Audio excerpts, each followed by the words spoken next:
The current head of the Metropolitan Manila Development Authority used to be mayor of Tagaytay City. Now, Chairman Francis Tolentino is said to be planning to run for senator. A transportation expert says this could be one reason the MMDA has failed to curb the growing outrage over Metro Manila's traffic situation. Suddenly, there was no leader. Their boss was busy campaigning. Another government office tasked to help ease traffic is the Department of Transportation and Communications. Its head is a former congressman who is currently acting president of the Liberal Party. That's another red flag for Rene Santiago. He says it could be a reason for the delay in the much-needed procurement of equipment and parts for the mass transport system.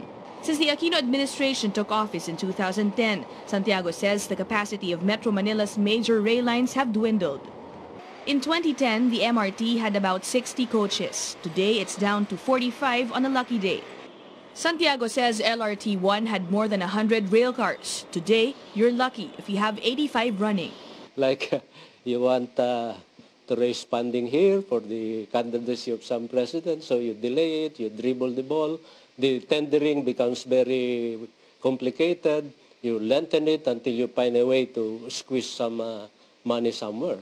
Santiago says there are enough traffic experts or consultants who could help the government solve the transportation and traffic problems, but their services are hardly sought. Just recently, government tapped Secretary to the Cabinet Rene Almendras, a former executive of a water company.